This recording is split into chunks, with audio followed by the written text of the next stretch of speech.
Donald Trump just posted a map on Truth Social showing Canada, Greenland, and Venezuela as part of the US.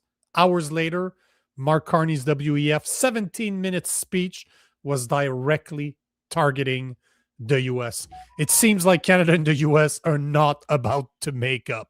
My name is Nico Lagan, and I'm too conservative for the conservatives. My co-host, Rob Ambrose, not woke enough for the liberals. We are the political orphans. Did you see the map we're talking about? Because I had to start with this because this is just, I saw the map. to me, I it's saw the hilarious. Map. I didn't see Carney's response, so I'm looking forward to seeing that.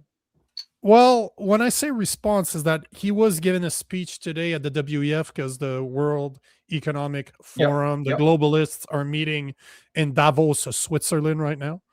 Trump is there, so's Carney, and Carney gave a 17-minute address that I listened to earlier.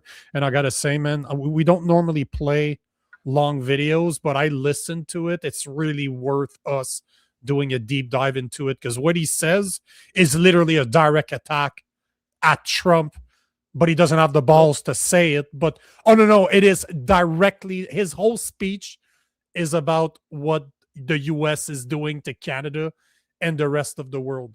So it is really worth the video. I think I chopped it down a tiny bit. It's like 14 minutes long, but I really think it's worth just sitting down and going through it and commenting on it because he touches on everything. And damn, if that's what he's working on, it's going to get worse, a lot worse before it gets better. And the worst part is that he makes a lot of sense. It was actually, if you did not know what he's talking about, it sounded like a brilliant speech.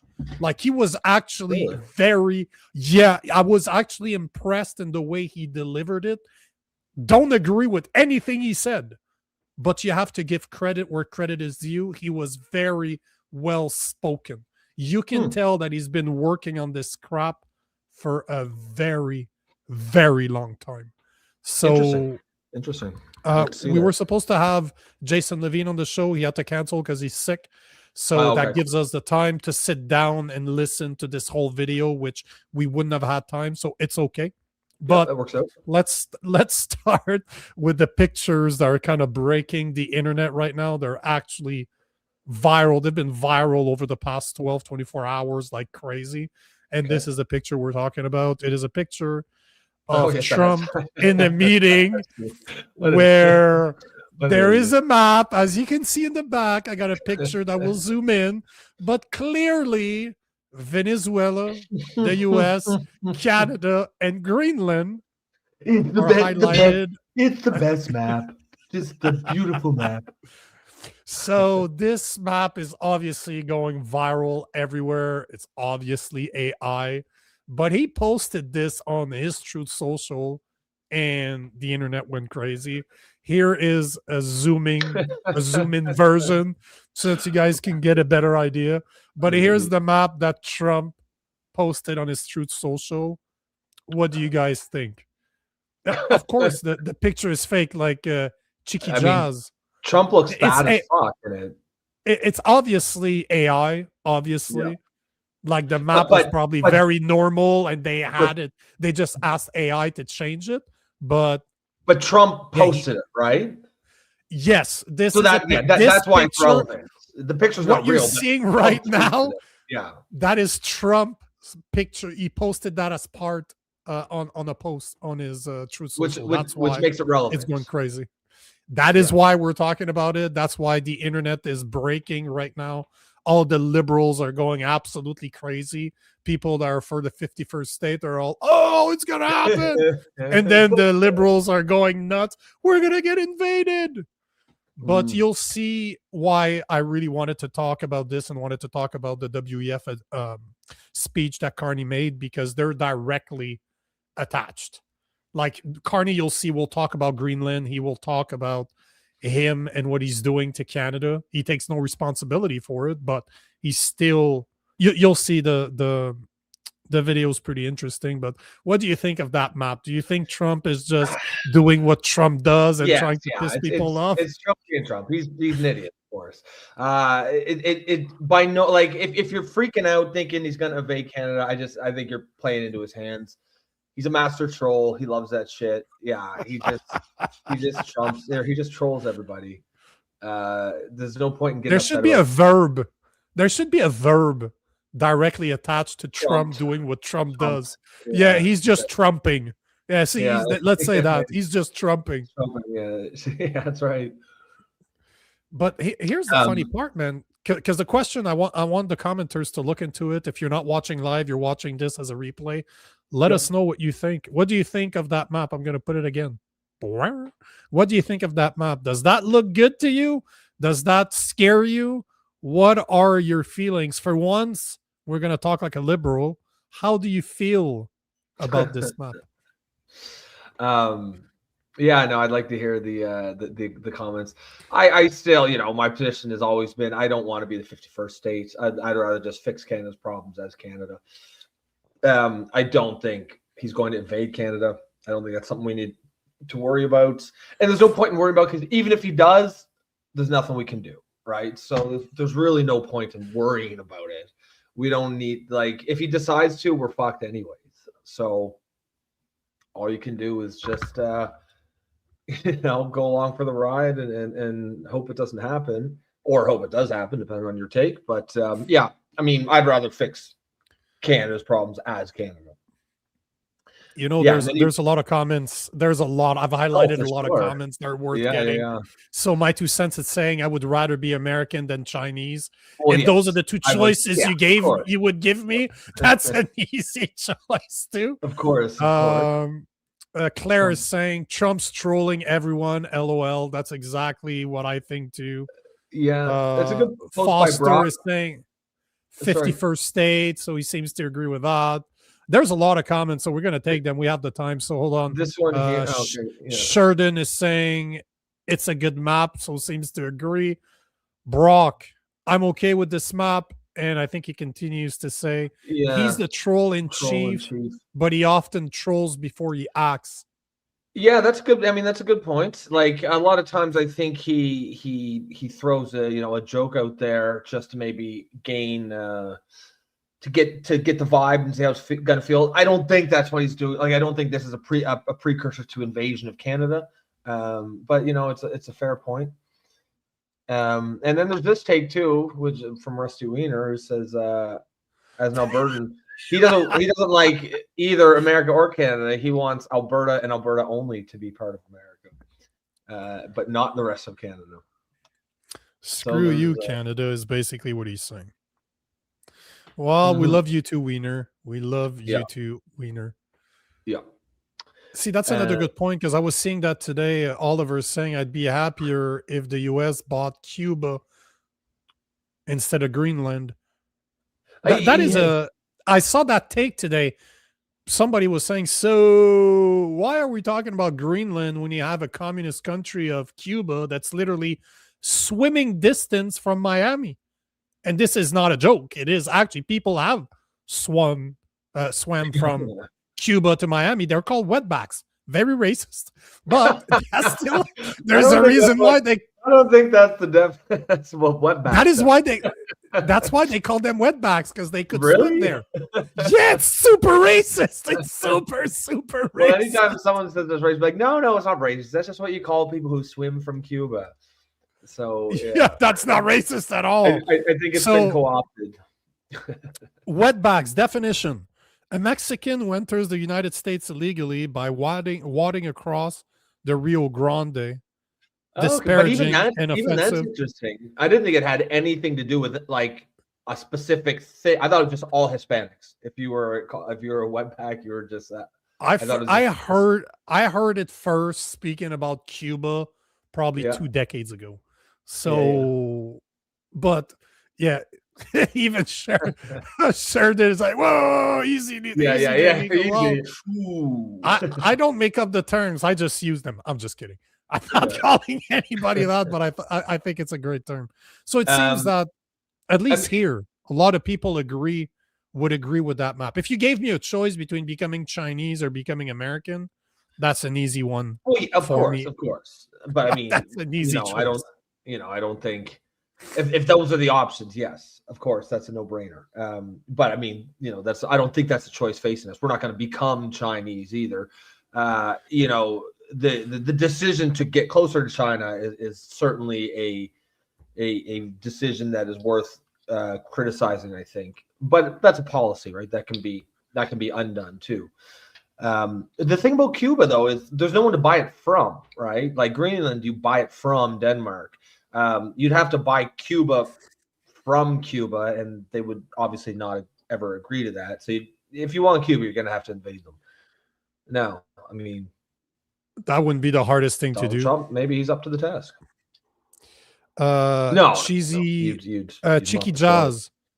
What is it? Cheeky Wet jazz. bags? No, that's the French accent. Wet back as in your back, as in where the water accumulates when you're swimming. So wet it's bags. Probably the one racial slur we're not going to get dinged on the algorithm for.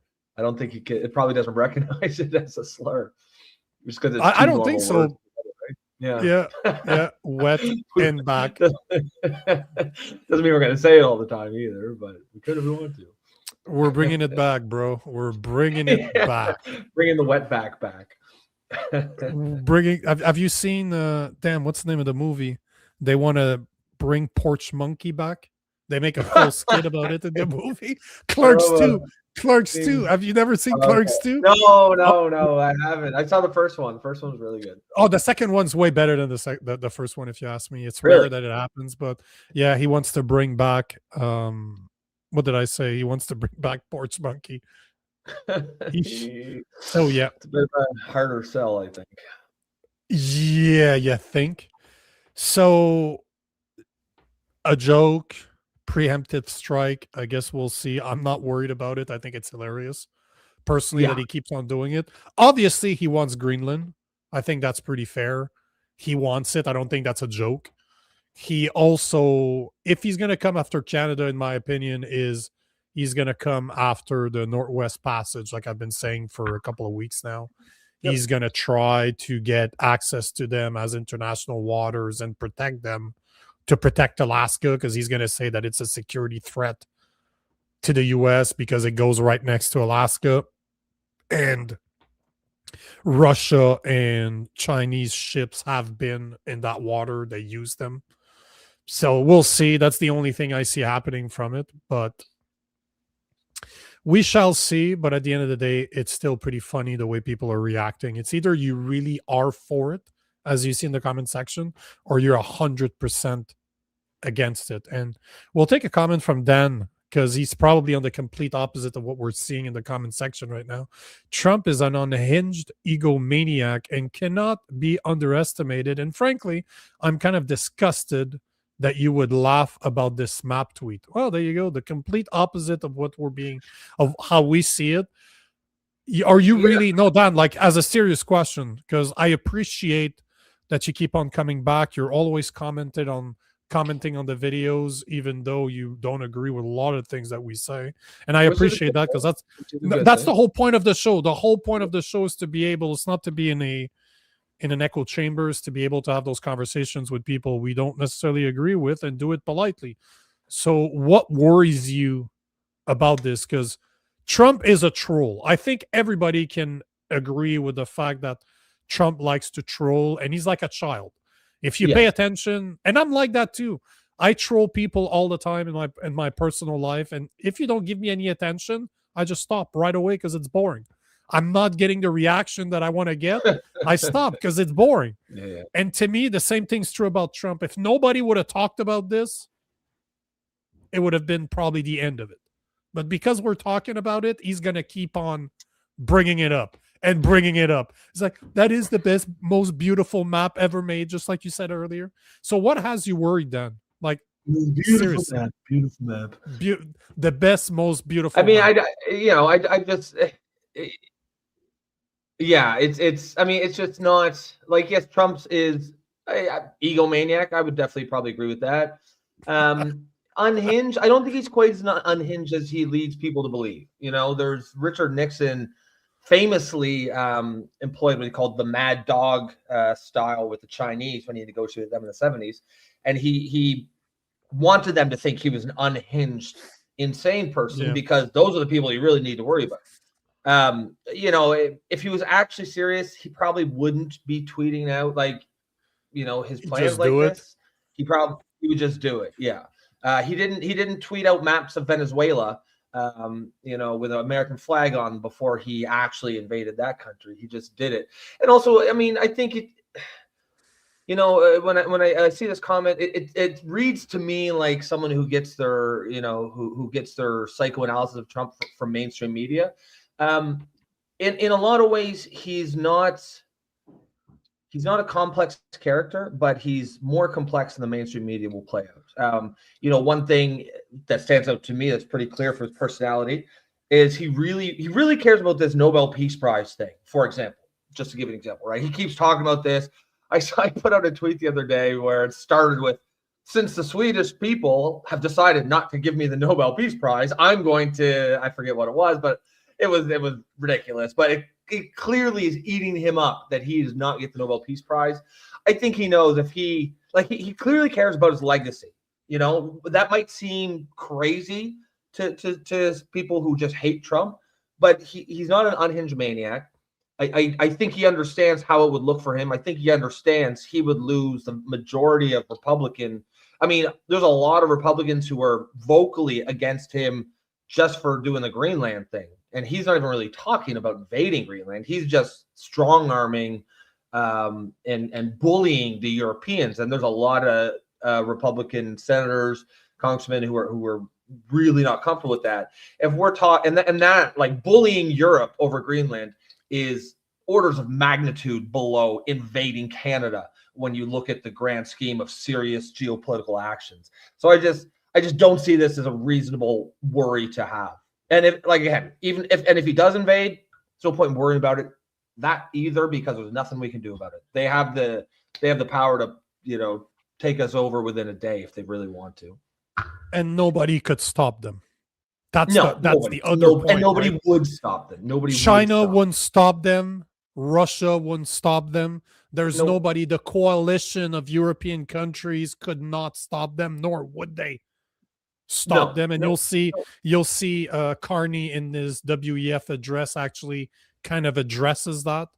You'll see it's actually I don't like to say it, but it was a clever address if you understand what his main goal is, which is completely evil, is to bring in a one world government. That's what he wants, which the way he talks, it's not, he talks about it, but he was actually pretty clever in the way he presented it. But if you understand what he's doing, bro, that guy's dangerous. Holy shit. Is he ever dangerous? Just was there more before we get to that, was there hold on. There's a follow-up from Dan here. Yeah.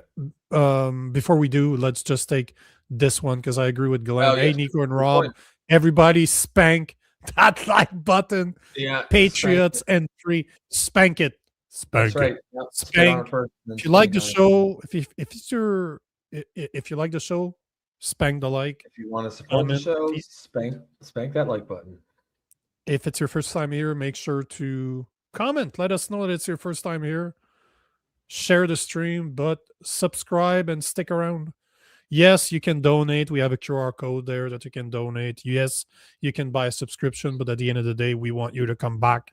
We want you to comment. So do that. Spank the like, comment, share, and subscribe. I love that.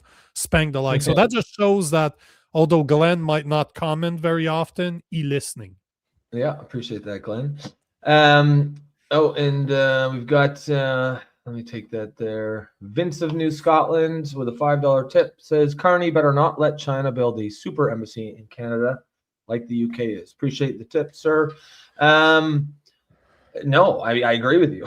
You know, I don't think you better not. I think it's a big mistake to cozy up to China just because, you know, you might have issues with Donald Trump, and I understand the people who don't like the direction the United States is going. But that said, you also have to understand the American political system is inherently transitory.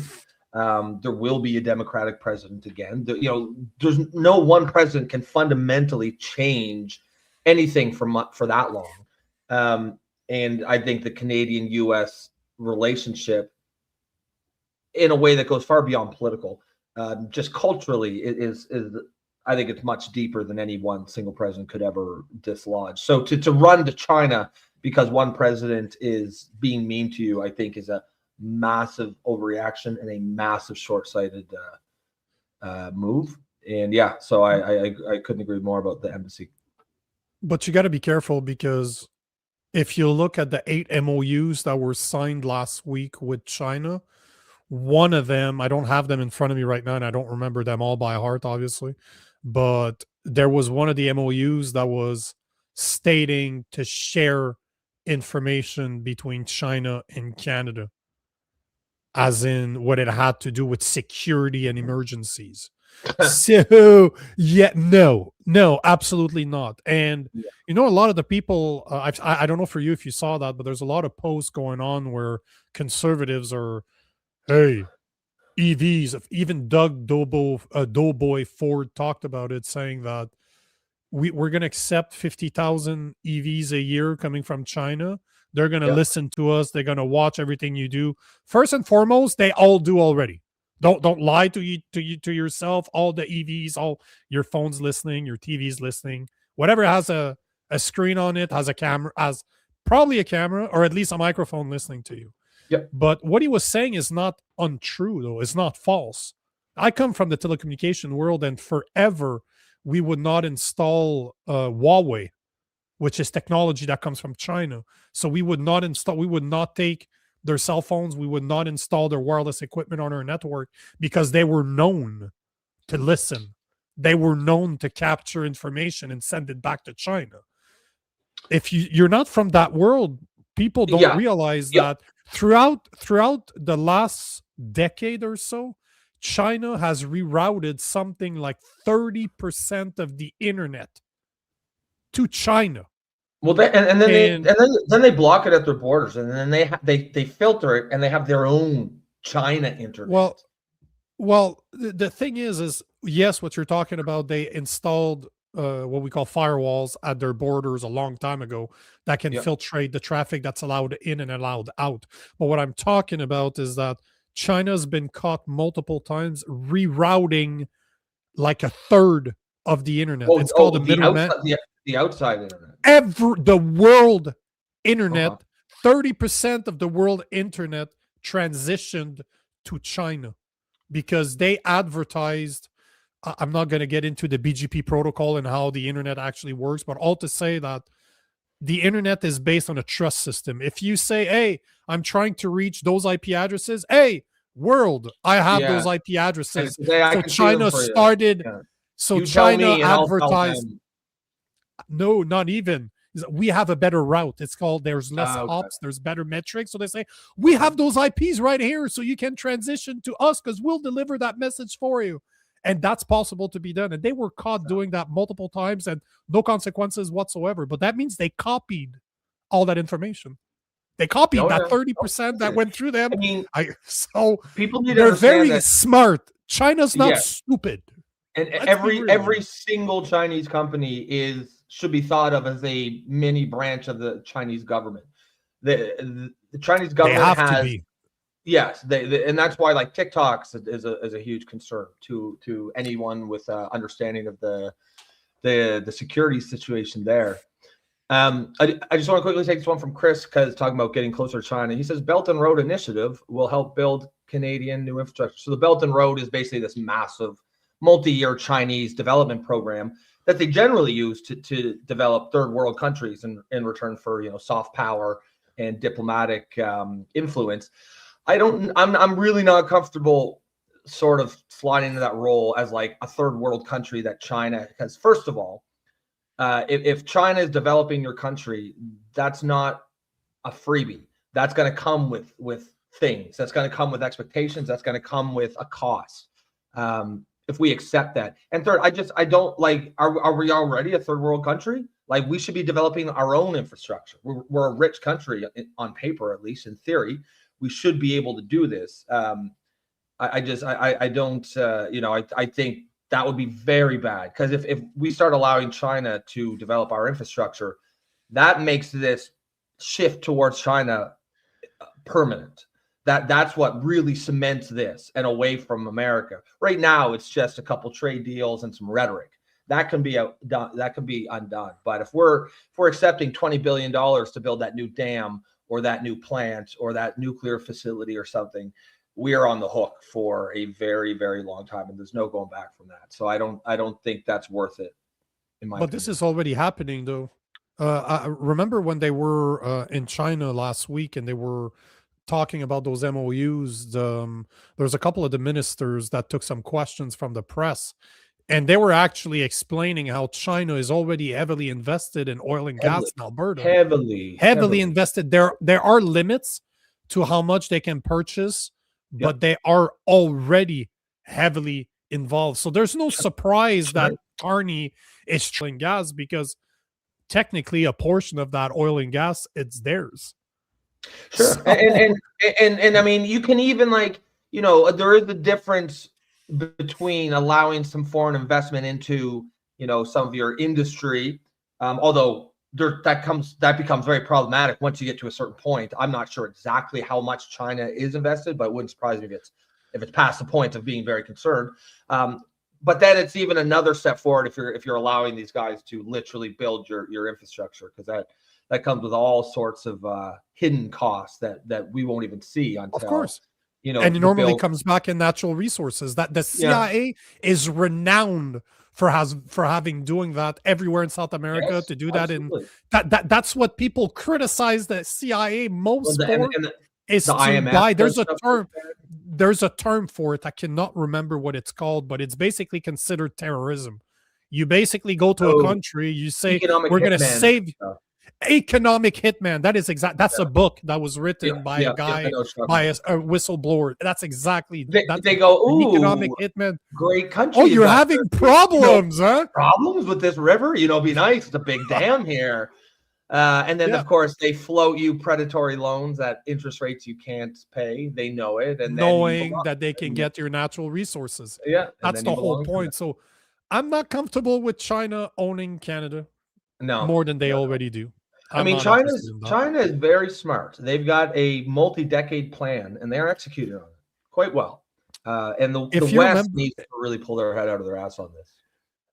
If you remember, Trudeau, when he was still in power, mentioned that he had a lot of respect, and I'm paraphrasing here, the video is pretty old, but he was saying how he had a lot of respect for China, and because they were a communist country, they were able to spin their policies on a dime. Basically, they didn't have to vote, they didn't have to consult people, they can just do it. The other thing that most people don't realize about China is, because it's a dictatorship and the leader's been in power for so long, he can play the long game. He can play the 40 years game, and that's what's happening with the free exchange that's open with China, where there was no tariffs, there was nothing. Because they're a communist country, they've been subsidizing all their industry, so they're producing goods at a loss, knowing that eventually the world is going to be hooked on their crack, and that's what's exactly is happening. China holds basically the world by the balls. We don't have the capacity to produce half of the shit, maybe more. We don't have the capacity to produce most of our shit that we use on a daily basis, and if we did, it would be stupid expensive compared to China, because they're subsidizing their own industry to create that dependency on their products. The only reason they're able to do that is because the guy that's in power can stay there 10, 20, 30 years, because it's a dictatorship. Yeah, you can't do that in 2 terms in the US. Somebody's going to destroy that. Somebody's going to interfere. So that's like one of the benefits of having a dictator. Because when you've got the system that we have, where presidents and prime ministers are in power for only a couple of years, there is incentive to do something short term, and a lot of the most beneficial things you can do as a country are going to take 10, 15, 20 years, and we just don't have that kind of time. So, I mean, there's certainly lots of downsides to having a dictator, but if you wanted to just be optimistic, that's one possible upside. I just want to take one of my buddies was Mm-hmm. always saying that he believes in monarchy. He believes in having a king. The guy's from France, like he was born there, and in his mind, he's a big historian buff. Like that's what he has a master in history, and that's what he was saying. To him, people are too stupid to vote in a democracy. We can see what's going on today. People are too dumb. The average person is just too fucking stupid to vote. They shouldn't have that power. But if you have a king, it's like a dictatorship, right? You could have a fantastic king that really cares about the people, that has been trained from early age to care and do the right thing for the people, or you can have a fucking terrible king. The French needed to invent the guillotine to get rid of him. But I do have to agree with him. The average people are too stupid to vote because they don't understand what they're actually voting for. Let's say we agree that the voting system works. I don't think. I believe in the George Carlin approach that if voting really matters, we wouldn't be allowed to do it. But let's assume that it does change something. The average individual is just too stupid and uneducated to actually vote. So is a monarchy better or not? It's a great topic to explore, but my buddies seem to believe that it is. I mean, I think my overall opinion would be no, it's probably not better. I think the downsides outweigh the upsides, but there certainly are some upsides to it, and it's an interesting conversation to have for sure. Indeed. A Lost Art 420, thank you for that. He's gifted 5 memberships to the Political Orphans. Via thank you, sir. Nico Lagan. So yeah, appreciate that. So if you guys got a membership in the last 20 minutes that you did not pay for, you can thank Lost Art 420. Now, before we head, we're going to head to the next topic. Yep. It's just an update before we get into the WEF video. It's just an update on what we talked about yesterday. We were talking about the gun grab that's going on, the federal gun grab that's going on.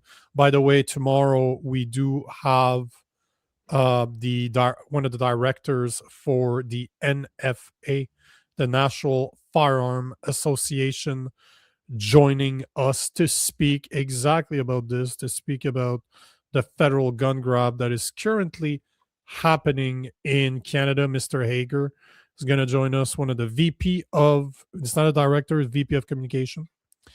That being said, quick update. Yesterday we were talking about the federal gun grab. The Toronto police came out today saying that they will refuse to enforce it. The OPP a few months ago said that they will not enforce it. Manitoba said that they will not enforce it. Alberta said that they will not enforce it. So this could be potentially the way that gun owners, legal gun owners like me, fight what's going on right now, is by having enough police force or enough provincial governments to say, hell no, ain't happening here. So this is a good thing. So if you don't remember, the amnesty period is ending on October 30th, meaning if you have a prohibited firearm like an AR-15, if you want to get compensated, you can register and you have until March 30th. If you don't want to register, just like me, and you want to keep your gun, well, you have until the 30th of October, or else you become a paper criminal and you could face up to 14 years in prison if you do not give it back to the police, and give it back. If you don't give it to the police, it never belonged to the police. So if you don't give it to the police, or if you don't disable it, rendering it useless, no better than a paperwork. So tomorrow we'll go a deep dive with the NFA director, Mr. Hager, to speak about this more. But I wanted to show super quickly, just this article I found earlier, because it has an interesting component, because there was a poll taken in Ontario, and is it this one here? I have a lot of pages open. Yep, there we go. More Ontarians want Ottawa to focus on policing, not gun confiscation. The Canadian Taxpayers Federation released a new polling showing more Ontarians want the federal government to spend money supporting police forces rather than spending it on Ottawa's gun ban and confiscation program. 44% agree with the Toronto Police Association that the money would be better spent on law enforcement. 26% agree that the federal government that the money would be better spent on a program confiscating guns from licensed owners, and 30% are unsure. So almost twice as many people would want the government to focus on police forces instead of trying to take guns away from law-abiding citizens like me, which that's a good thing. So quick update. The thing is, and I mentioned yesterday where I don't think that there's just even liberals. It's just not a major issue here in Canada. Like they have other issues, right? And it's because I don't think there are almost any Canadians who feel like guns are a problem in Canada, right? There's almost no shootings, like certainly no mass shootings. Yeah, I understand there's gangs in big cities that shoot at each other, but there's almost no mass shootings. Most Canadians don't own a gun. Most Canadians probably might not even know someone who knows a gun, right? Like it's just not an issue. Never shot one, that's for sure. Certainly have never shot one. It's just not an issue, and I don't understand why the Liberal government is doing things that people are not clamoring for. It's like all these bills, the anti-free speech bills. Again, there's no one that I know in real life, maybe a few retarded internet trolls or leftist influencers who are saying it, but like there's almost nobody in real life that thinks that speech is too free and we need to crack down, and that's a serious problem here in Canada. It's just there's all kinds of real problems. Why are they going after invented ones? Because it has nothing to do with saving the population. It has nothing to do with making it better. It all has to do with control. There's no, it's not a coincidence that they're pushing bills C2, C8, C9, C12, C16, and new C63 that are literally surveillance and censorship bills at the same time as they're going for a gun grab. Look at your history, people. When is the last time a government tried to censor its people and take their guns away and it turned out well for the citizens? Never. Not once. You won't find that once. So you can call me a conspiracy theorist all you want, but people need to connect the dots. This is not a coincidence that it's all happening at the same time. You want to know what happens when it happens? Look at Australia. Look at what's going on in the UK. They're literally being invaded by Muslims, and now you're not allowed to talk about it because if you do, you're getting arrested. That's basically the reality that we're seeing. UK can't defend themselves. They disarmed their people a long time ago. So did Australia. And you think it's a coincidence? It ain't. That's what they do. What's really interesting is if America ever did invade, the only thing that might give us a chance would be a lot of guns in the country, because we could our military could never ever stand a fight against the U.S. military. The only thing you'd hope for would be some sort of insurgency, guerrilla warfare that sprung up, like in Iraq. Dawn. Yeah, Red Dawn time. Yeah, like in Iraq, where you just got small bands of Canadian partisans with small arms, just doing smash and grab runs on raids on American positions, and hope to cause enough damage and destruction, and kill morale and cause political. Yeah, and just that they give up. That's the only hope. So I mean, if you're worried about America invading, you should be out there fucking screaming for relaxing gun laws. You should be very pro-gun. You should be looking at becoming a Viet Cong. Vietnam, anybody? Exactly, right? That's how Vietnam did. The U.S. did not win that war. Why? Because everybody got a gun and they fought. And that's not because their military force was better. They were just aware of their terrain, and they weren't scared to kill people. So, and I'm going to take this before we go to the next video, but Catherine is saying, but murderers and rapists and home invaders get a revolving door. And that is the biggest irony of it all, is gun owners that do not want to give their prohibited guns away, will be facing up to 14 years in jail. And tomorrow we'll talk more about it to see, is it 5, is it 10 or 14 years? But you're absolutely right. You got pedophiles, rapists, or people that wanted to sleep with kids that get busted because they're immigrants, because they could affect their immigration status. We will give them just a few months penalty, but they will not go to jail. It'll be okay. Yet I'm gonna, as a law-abiding citizen that has no criminal record, that's never done anything wrong, I could face up to 14 years for something I purchased legally.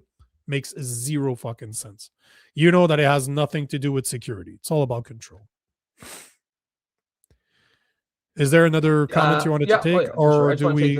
Oh, Mr. Dan. Yeah. Dan says, "Listen, guys, the stats say different on guns, and countries that have controls do not suffer the problems that countries with lax regulations have." So, I mean, there's a bunch of say about this, but we already have a ton of control. Now, you know, I am a liberal. I'm left leaning. Nico's on the right. He and I don't see perfectly eye to eye on guns. I don't personally want American style gun laws. I know that Nico does, and that's fine. I'm okay with you know, I think that guns should be regulated, but you should be able to have them.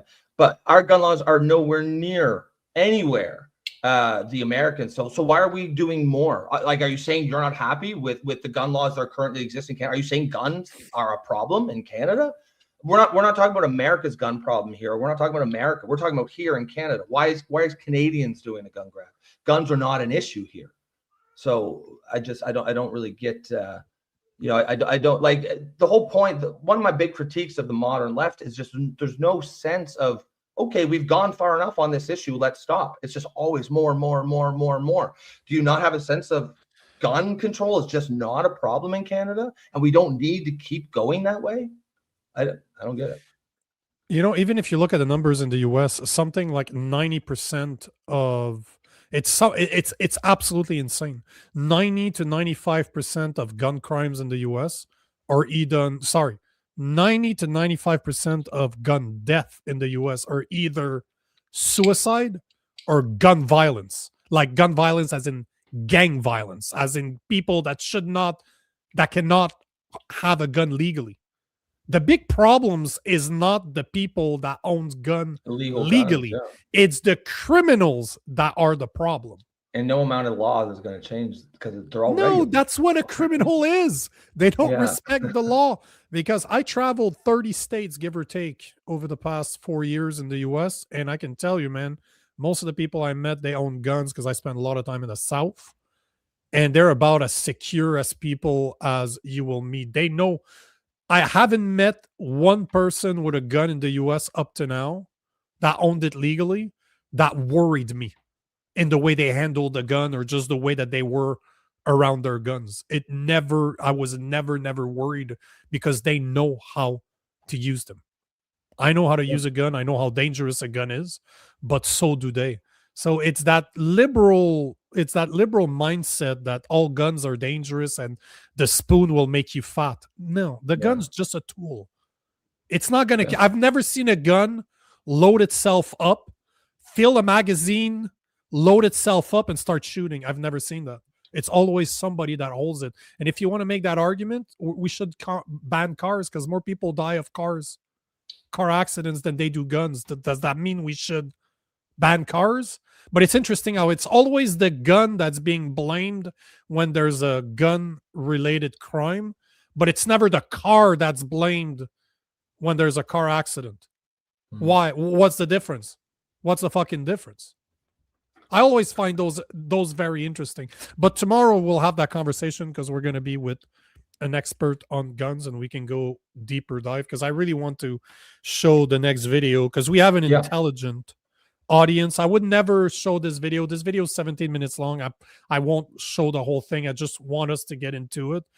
I want to see what people think because I know most people did not watch this video. I'm talking about the presentation, the 17-minute presentation that Mark Carney made at the WEF today. That was directly aimed at Trump, although he never got the balls to actually say it. But I just want to run it. We'll talk over it because you'll see he talks about a lot of stuff but it's really worth listening to. I wish all Canadians would listen to, because he's pretty much saying what he wants to do.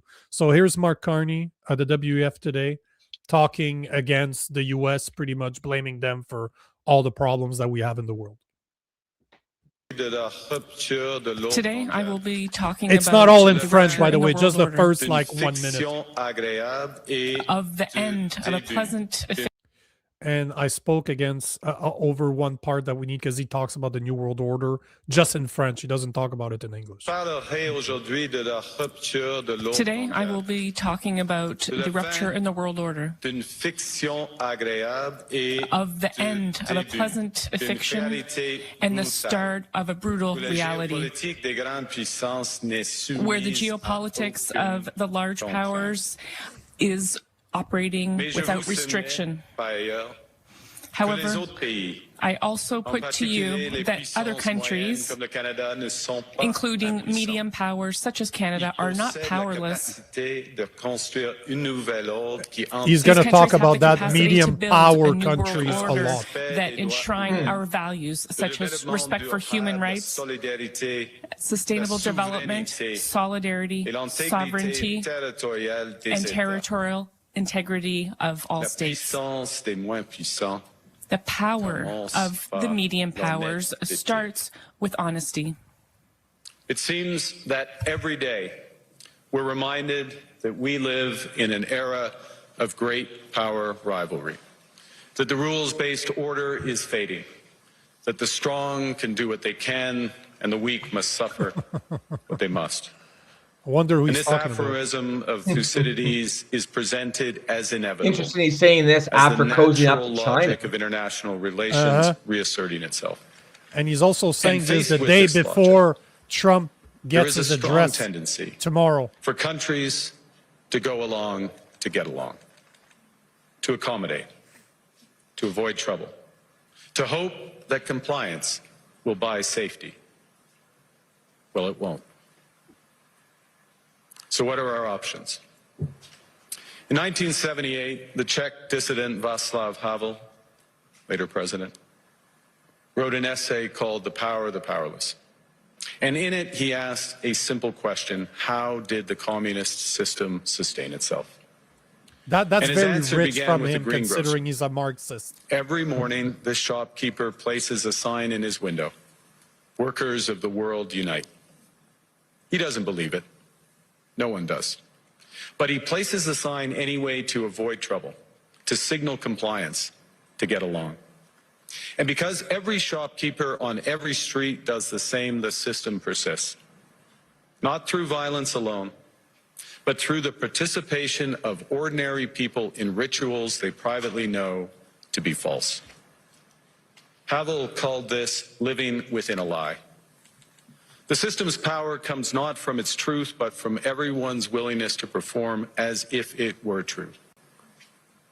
And its fragility comes from the same source. When even one person stops performing, when the greengrocer removes his sign, the illusion begins to crack. Friends, it is time for companies and countries to take their signs down. Listen to that part. For decades.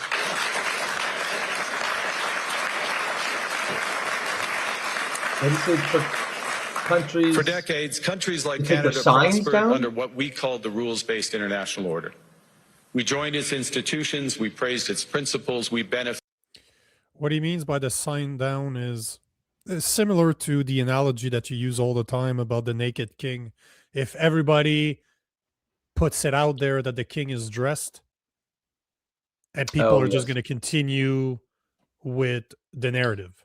But once you have a child that's like, hey, what the fuck? He's actually dressed. He's naked. What you guys talking about? That's what he means by the sign. The sign is just shopkeepers putting a sign in front promoting communism, not because he believes in it, because he thinks that everybody believes in it. So he continues the narrative. That's basically what he's saying. Benefited from its predictability. And because of that, we could pursue values-based foreign policies under its protection. We knew the story of the international rules-based order was partially false. that the strongest would exempt themselves when convenient, that trade rules were enforced and I agree with asymmetrically. Demetrius 100%. And we knew Take that that sign international law down. applied with varying rigor depending on the identity of the accused or the victim. That is 100% true. This fiction was useful. Take our sign down. And American hegemony in particular helped provide public goods, open sea lanes, a stable financial system, collective security, and You know what? I'm going to stop it there because it seems like a lot of people are disgusted by the way he speaks. But basically, his whole address is blaming the US for taking advantage of being a superpower. He blames the superpowers for the problems that they create because they're so powerful that they can do pretty much whatever they want and they go unchecked. And it is the only way around this is for medium powers as Canada and a lot of the European countries and other countries to form alliances in order to not necessarily go against them, but not be so vulnerable. Because right now he says the biggest problem is, he's talking about the US, obviously, has the biggest economy in the world, that whoever wins is whoever's willing to make the most concessions, to be the most polite, to accept the most. And obviously he talks about tariffs, he talks about economic sanctions, and how the powerful, the US, is capable of doing that to the rest of the world, and they don't have a choice to take it. And the only way to go against that is by forming alliances. So he's basically, for 17 minutes, he rips into the US and explains how he wants to form alliances with other countries that might have similar values, that might not be as aligned, but as long as it's for a common goal of putting pressure on bigger countries. That's basically what he's saying for some. He is basically talking communism, Marxism the whole way through. That's basically what he's selling the whole way through. Because if you haven't read his book, read Values by Mark Carney, you'll understand that this guy's a Marxist. He refers to Karl Marx about 40 times, and not because he's showing that he's a bad man. He's praising him in his book. So he's basically, we have a leader, and we have to call it what he is. He is the leader of Canada right now, that's trying to further ties with China, with Qatar, a country that actually promotes terrorism and subsidize terrorism all over the Middle East. And he wants to create more ties with those people while spitting in the face of our biggest customer, biggest ally. It's absolutely insane what we're seeing. And he gave that speech. He gave that speech at the WEF like it was nothing. And Donald Trump is speaking tomorrow. So I'm really, really curious to see what Donald Trump is going to say, because a lot of people in the US are saying that Trump is going to kind of lift a middle finger, that he is in Davos right now because he's there to kind of make fun of the WEF the way he's kind of making fun of NATO right now. Yeah. But he's going to do it more directly. But the audacity that Mark Carney has to be pushing this stuff, this stuff would have worked against an Obama, a weak leader. That thing would have worked against a what's his name? Jesus, how did I forget his name? Biden. That would have worked because they wouldn't have done anything about it. But now we have a massive troll that is Trump. We have a massive vindictive man that is Trump. Love him or hate him, you got to agree. He is very vindictive. Oh, and Mark Carney's it seems that he's doing everything possible to piss on our relationship with the US when it's worth $950 billion a year. $950 billion. They buy 76% of our exports. If that deal, that free trade, Kuzma, goes out the door, you're literally destroying the economy of Canada. Canada collapses. Yep. Because I'm not saying, I haven't met one single person that said that we should not diversify our trade. It's smart business to have as many partners as possible in case something happens. You have more people to pick up the slack to buy your exports. It only makes sense. You want to have as many customers as possible, not to be reliant on one. Yep. But Mark Carney blaming Trump for taking advantage of a situation that was created by 10 years, now almost 11 years of liberal policy is so hypocritical, because he at no place in his speech does he take accountability for this, considering he was the economic advisor to Trudeau for at least 4 or 5 years. The responsibility, we would do the same thing. Any businessman that is trying to make money would see an advantage that he can get over a customer or over a competitor. What is he going to do? Take advantage of it. And now we're blaming Trump for doing what we would do if we were able to do it. But because we don't have that big swinging dick, we're just a medium power, as he likes to call us. We're going to form alliance to be able to have purchasing power. So we're basically going to we want to do what the U.S. is able to do without being as strong as the U.S. by forming alliances. He literally wants to do the same thing as the U.S., but because he can't do it directly, he's going to do it with the powers of other. It's absolutely insane. And people are, oh, what a great leader. What a great speech. He is so right about everything. We're in for a world of trouble if Trump just does this. Love him or hate him, it doesn't matter. He's vindictive and he has the power to fuck us over. Absolutely, he does. He has a big dick, like a big 12-inch black veiny cock, and he's not scared to use it. And we're little Asian women. It's gonna suck. It's really, really gonna suck. Yeah, I mean, you know, the liberals for 11 years now have done, you know, they've left our resources in the ground. They've played politics with the economy, and this is, you know, you can't get mad at Trump for doing what Trump does. You may as well get mad at the wind for blowing or the rain for raining.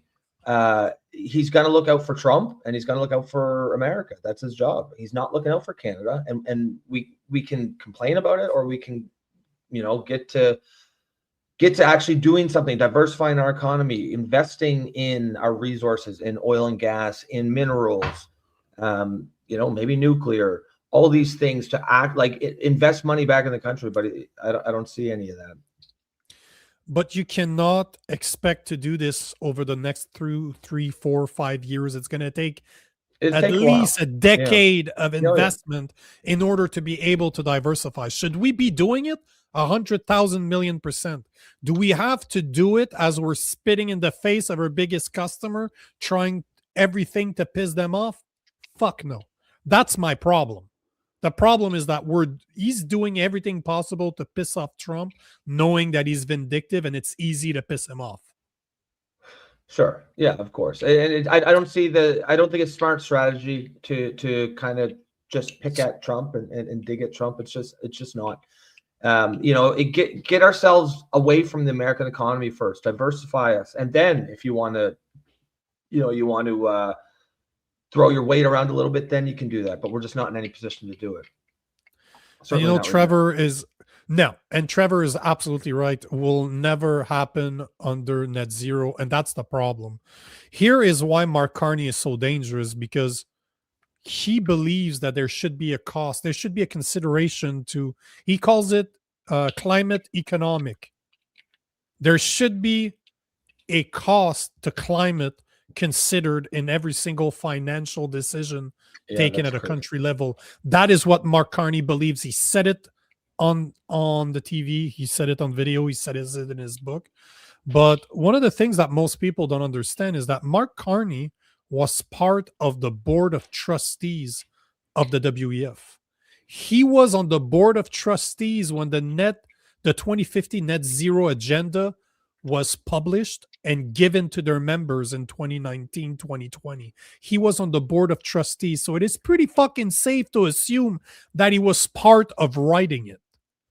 He's been talking, you know, I released a video a couple of days ago saying how dangerous his New World Order is and what it actually means. And people are like, what do you mean, you conspiracy theorists? That just means that it's a new alliances in the world in response to what Trump is doing.